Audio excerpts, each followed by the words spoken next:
Ada sepasang suami istri. Mereka tinggal di Bandung, namanya Dion dan Mita. Oke. Mereka umur 29 tahun dan udah nikah tuh sekitar 3 tahun gitu, Nat. Sejujurnya Dion tuh pengen banget langsung punya anak pas mereka baru nikah. Tapi nggak tahu kenapa Mita ini nggak hamil-hamil. Mereka tuh nggak ke dokter, tapi tetap berusaha terus buat baca-baca artikel, nanya-nanya temennya. Pokoknya mereka ngelakuin segala cara biar cepat punya anak. Tapi tetap aja tuh, Nat. Sekitar 3 tahunan mereka nikah, tetap aja Mita tuh nggak hamil-hamil. Ditambah orang tua Dion tuh jadi rada nyinyir gitu loh ke Mita. Kayak biasanya kalau misalnya lagi kumpul keluarga, pasti kan ada kayak tante-tantenya, omnya nyinyir gitu kan. Iya. Nah, ibunya Dion ini bukan yang ngebantuin Mita, tapi malah nambah nyinyirnya gitu loh ke Mita. Sampai-sampai di depan orang banyak tuh ibunya Dion tuh sempat ngomong kayak, tahu nih istri anak gue mandul kali ya. Kurang ajar banget. Nah iya, makanya di situ tuh si Mita sakit hati banget. Cuman ya Mita nggak berani ngomong ke Dion. Mita pun juga cuman senyum aja gitu kalau misalnya diledekin sama orang tua Dion, sama keluarga Dion gitu. Pokoknya dia bener-bener nggak bisa ngungkapin kesedihan ini ke siapapun, apalagi keluarga Mita kan. Takutnya kalau misalnya dia cerita ke keluarganya, jadi malah berantem gitu. Termasuk sama Dion juga, dia nggak cerita. Termasuk sama Dion, karena Mita tuh nggak enak gitu lebih sama Dionnya. Iya. Nah tapi Mita ini cerita ke satu orang teman terdekatnya, namanya Kina. Kina ini ya jadi kayak tempat curhatan Mita banget lah. Apapun yang diceritain sama Mita tuh, ya Kina tuh selalu tahu, selalu dengerin gitu. Sahabatnya? Iya, sahabatnya banget, Nat.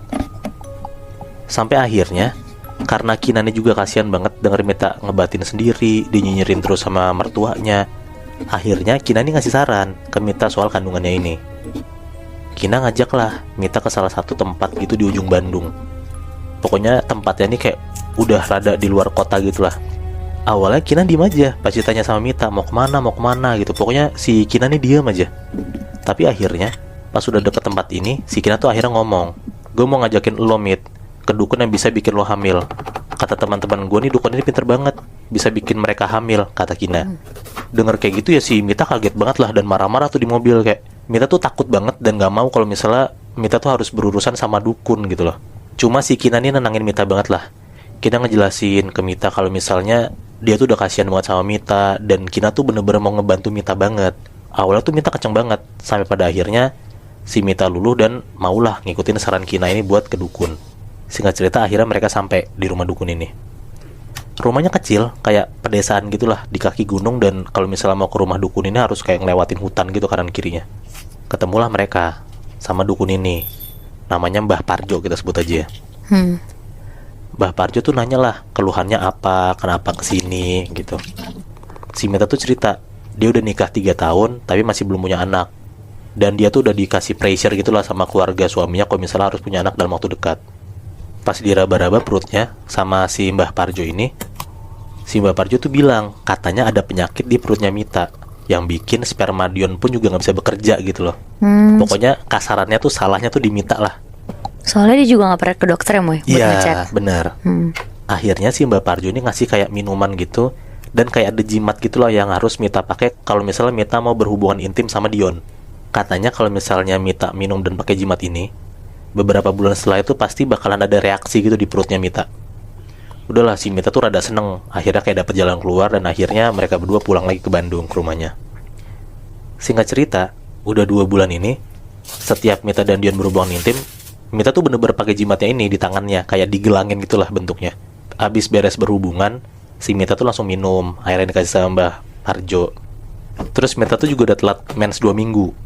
Pas diperiksa sama dokter, ternyata bener, akhirnya Mita hamil. Dan langsung info tuh ke keluarga mereka. Jalan sebulan 2 bulan kandungan Mita gak ngerasa apa-apa. Dia tetap beraktivitas kayak biasa, sambil jaga kandungannya gitulah. Pokoknya gak ada masalah sama sekali. Sampai jalan ke 4 bulan, Mita ini ngerasa perut dia tuh kayak suka sakit banget gitu loh. Tapi gak ada pendarahan atau apapun yang keluar dari rahimnya gitu. Kayak berasa tapi sakit banget. Padahal kan baru 4 bulan ya. Kayak jarang banget gitu kalau misalnya ngerasa sakit yang terus-terusan kayak ditendang gitu loh. Kan itu kalau misalnya udah 7-8 bulan baru berasa kan. Iya. Nah ini dari 4 bulan Mita udah ngerasa kayak gitu. Tumbuhnya cepet banget berarti. Iya mungkin ya. Mita langsung tuh periksa ke dokter, dan ternyata bener, anaknya tuh baik-baik aja. Tapi si dokternya langsung kayak ngasih obat biar si Mita tuh gak sakit perutnya. Udahlah, akhirnya si Mita rada tenangan lah habis dari dokter kan. Tapi semenjak dia ngerasa perut dia sakit itu, setiap malam Mita tuh jadi kayak suka denger kayak ada suara bayi nangis gitu Bi, Nat, di pekarangan rumahnya, di belakang rumahnya. Terus tiap Mita nanya ke Dion nggak denger apa-apa. Jadi kayak di sini tuh suara bayi yang Mita denger emang beneran cuma Mita doang yang denger. Dion nggak bisa denger sama sekali. Sampai pada akhirnya Mita tuh ngerasa kayak rada keganggu lah sama suara bayi itu. Di jam 1 malam dia beraniin diri buat keluar kamar, buat ngecek lah suara bayi itu tuh dari mana dan kenapa hampir 2 mingguan si Mita tuh tetap denger suara ini.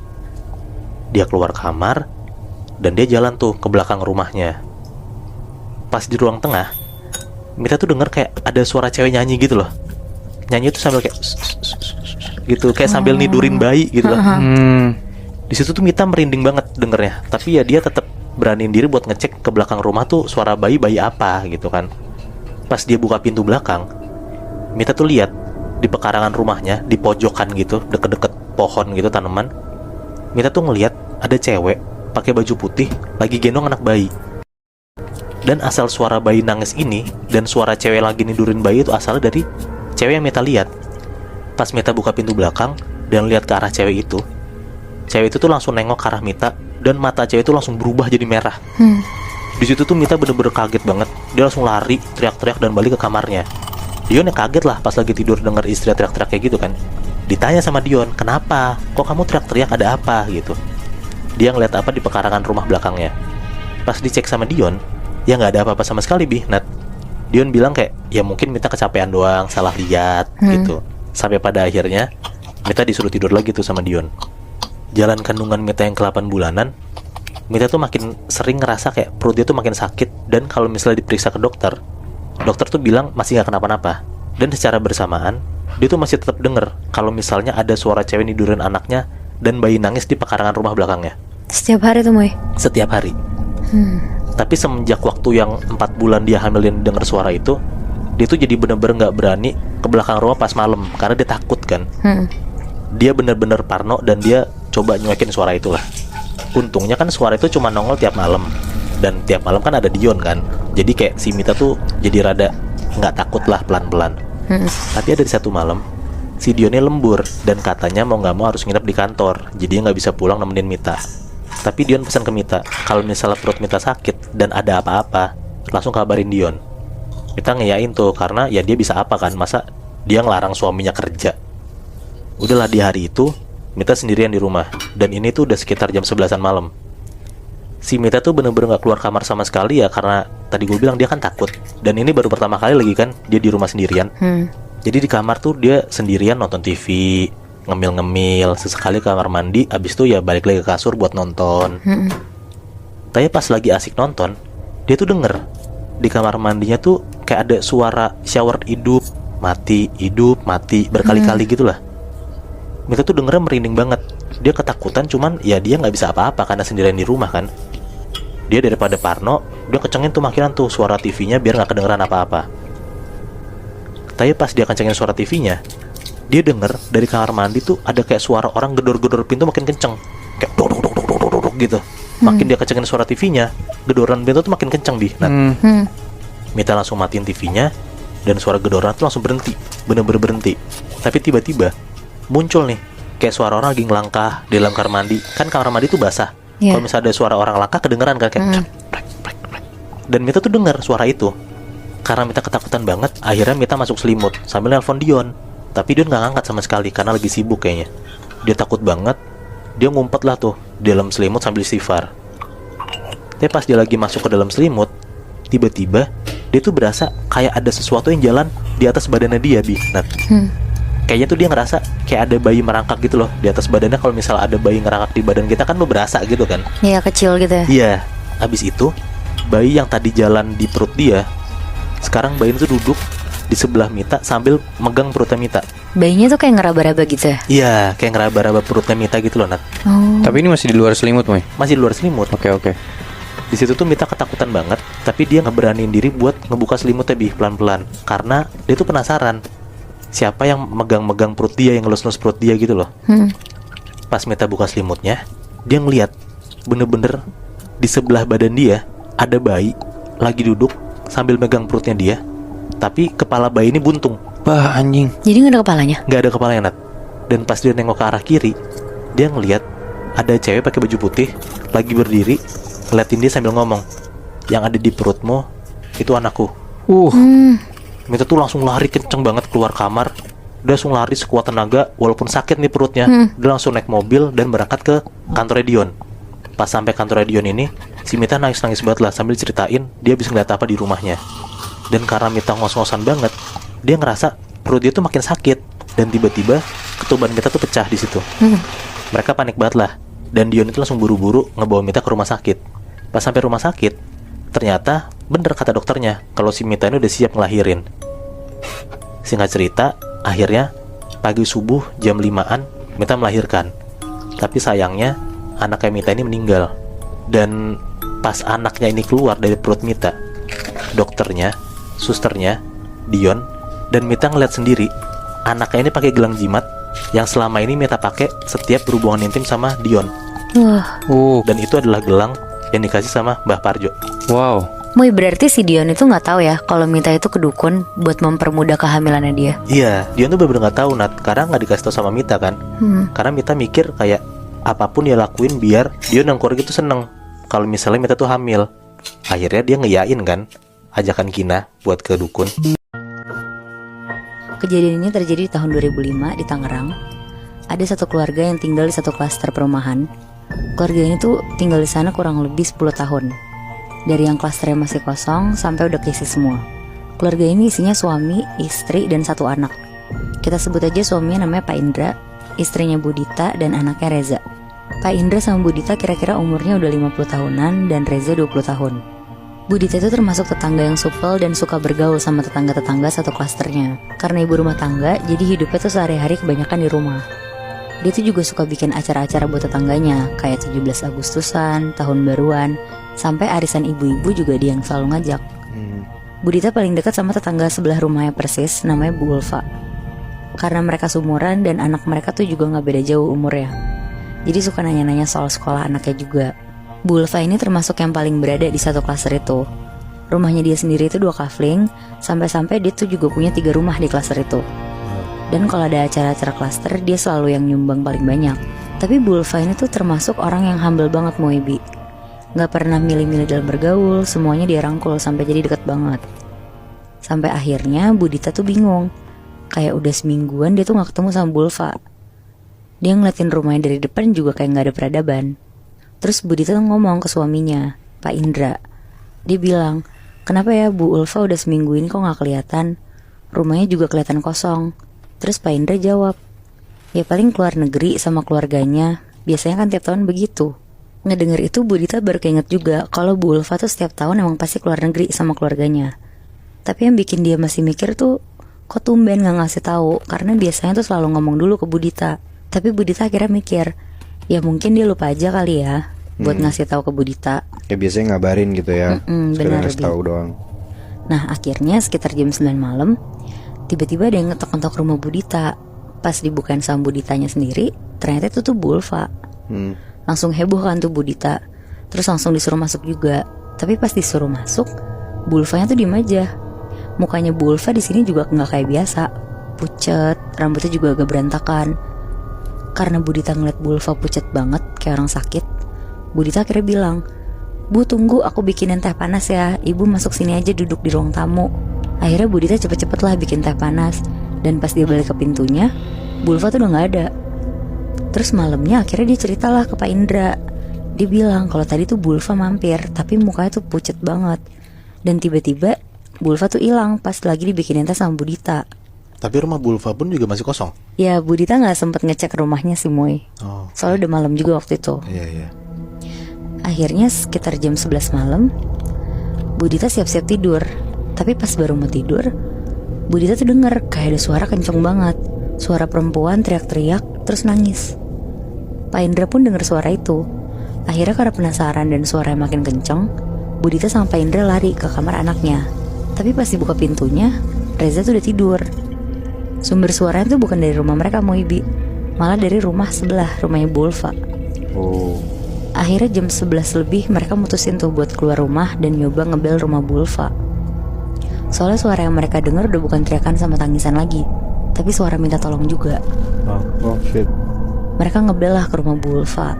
Sekali di bel gak ada yang keluar, 2 kali pun sama, sampai akhirnya ketiga kali. Yang keluar tuh pembantu sama supir rumahnya. Nanyalah Bu Dita, "Mbak, Mas, Bu Ulfa kenapa ya? Kedengeran dari rumah saya ada suara minta tolong." Dan itu suara Bu Ulfa. Tapi pembantu sama supirnya tuh mukanya takut, bahkan diem aja. Pas pelan-pelan diajak ngobrol, akhirnya mereka tuh bilang kalau sebenarnya Bu Ulfa tuh udah seminggu gak pulang ke rumah. Dan suaminya juga gak selalu ada di rumah dari seminggu lalu. Padahal biasanya selalu pulang malam, tapi kali ini tuh lagi jarang banget pulang. Pulang cuma buat nengokin keadaan anaknya doang. Di situ Bu Dita sama Pak Indra tuh kaget banget, karena baru aja tadi jam 9 malam Bu Ulfa kan nyamperin ke rumahnya Bu Dita kan. Nggak denger itu akhirnya Bu Dita sama Pak Indra gak mau perpanjang obrolan. Mereka mutusin lah buat balik ke rumah lagi. Anjing gini banget. Terus Nah besoknya Bu Dita tuh emang ada jadwal arisan sama tetangga-tetangga lainnya. Di momen ini tuh Bu Dita mau mastiin kalau Bu Ulfa tuh sebenarnya ada beneran atau enggak. Karena Bu Ulfa tuh gak pernah absen di arisan bulanan. Sekitar jam 1 siang Bu Dita datang ke rumah tetangganya, Bu Rini. Pas datang semuanya udah kumpul, dan pas dia lihat sekitar gak ada tanda-tanda dari Bu Ulfa. Obrolan sepanjang arisan itu juga ada tuh ngebahas tentang Bu Ulfa. Ibu-ibu yang lain tuh ternyata juga penasaran kalau Bu Ulfa tuh kemana. Soalnya tumben banget HP-nya tuh mati, gak bisa dihubungin sama sekali. Tapi di situ Bu Dita tuh milih buat diem aja. Dia juga gak mau ceritain kejadian yang kemarin dialamin itu. Malamnya pas pulang pun Bu Dita langsung cerita ke Pak Indra. Dia bilang kalau ibu-ibu juga udah pada nyadar kalau Bu Ulfa tuh ngilang. Ya karena mereka berdua juga gak bisa apa-apa, jadi mereka tuh nunggu info berikutnya. Mereka juga berharap kalau Bu Ulfa tuh gak kenapa-napa. Sekitar jam 10 malam pas Bu Dita sama Pak Indra udah siap-siap mau ke kamar, tiba-tiba TV di ruang keluarga mereka tuh nyala sendiri. Dan ada suara ketokan pintu depan rumah tuh kenceng banget. Bu Dita larilah ke depan TV dan langsung matiin TV-nya. Sedangkan Pak Indra langsung jalan cepet ke pintu rumahnya. Karena Pak Indra tuh sebenarnya agak takut soalnya pagar depan tuh udah digembok. Jadi siapa yang bisa masuk sampai ke depan rumah mereka kan? Akhirnya Pak Indra ngecek dulu dari jendela sebelah pintu. Dan bener aja Moebi, gak ada siapa-siapa. Tapi suara ketokannya tuh masih ada. aduh. Akhirnya Pak Indra nyuruh Bu Dita cepet-cepet naik ke atas, masuk ke kamar mereka. Pak Indra bilang ke Bu Dita kalau ini tuh kayaknya ada yang gak beres. Terus Pak Indra juga bilang kalau ada suara ketokan pintu lagi jangan dibukain pokoknya. Pak Indra di situ juga nyamperin kamar Reza untuk ngasih tahu hal yang sama. Akhirnya sekitar jam 11 malam mereka tidur. Pas udah setengah tidur, tiba-tiba ada suara ketokan pintu. Tapi dari kamar Bu Dita, dan ketokannya tuh pelan kali ini. Sampai ke kamar. Sampai ke kamar Moy. Wow. Karena setengah sadar, Bu Dita yang baru bangun tuh langsung jalan ke pintu buat ngecek. Awalnya dia mikir kalau itu tuh Reza. Tapi pas dibuka, ternyata itu tuh Bu Ulfa yang udah berdarah-darah, bajunya robek-robek, kepalanya tuh ketancap pisau sambil bilang, "Tolong." Aduh anjing serem banget. Wah ngeliat itu Bu Dita tuh langsung banting pintu, lari, terus langsung bangunin Pak Indra. Di malam itu juga Moibi, mereka berdua langsung nyamperin rumah Bu Ulfa. Mereka ngebel berkali-kali sampai ada yang bukain. Sampai mereka di situ tuh juga manggil satpam dan RT yang juga tetangga mereka buat mastiin kalau Bu Ulfa ini tuh gak kenapa-napa. Nah rencananya mereka semua tuh mau masuk ke rumahnya Bu Ulfa. Tapi sebelum maksa masuk, akhirnya pembantu sama supirnya ini tuh bukain pintu. Mimik mereka tuh penuh ketakutan gitu loh. Dan tanpa ada perlawanan, mereka tuh langsung bolehin Bu Dita, Pak Indra, RT sama satpam buat masuk ke dalam rumah. Di dalam rumah Bu Ulfa pada saat itu tuh kosong. Anaknya Bu Ulfa di situ tuh juga lagi nginep di rumah temennya, karena orang tuanya juga nggak pulang-pulang. Jadi kenapa pembantu sama supirnya langsung izinin masuk tuh? Karena sebenarnya udah semingguan ini, setiap malam mereka tuh dengar dari kamar Bu Ulfa ada suara teriakan, nangis dan juga minta tolong. Tapi karena mereka tahu Bu Ulfa nggak di rumah, mereka tuh nggak berani naik ke kamarnya yang ada di lantai 3. Akhirnya mereka rame-rame naik ke kamar Bu Ulfa dan sesuai dugaan, kamarnya tuh dikunci. Karena ada satpam sama RT, jadi akhirnya mereka dobrak paksa lah pintunya. Dan pas didobrak, di dalam tuh banyak banget darah di lantai, di kasur. Terus baunya tuh juga bau anyir banget kamarnya. Akhirnya rumah Bu Ulfa di situ dijadiin TKP. Terus supir sama pembantunya juga buat sementara dipulangin dulu, karena suaminya ini tuh nggak tahu di mana dan nggak ada yang bisa ngehubungin juga. Nah seminggu kemudian, jasadnya Bu Ulfa tuh ketemu di semak-semak rumah kosong yang jaraknya 5 kilo dari klaster itu. Anjing. Wah anjrit. Dan ternyata Moibi, katanya Bu Ulfa ini tuh dibunuh dengan sadis sama suaminya, yang ternyata pakai pesugihan dan jadiin Bu Ulfa sebagai tumbal. Fuck. Anjrit. Berarti selama ini Bulva hilang bukan karena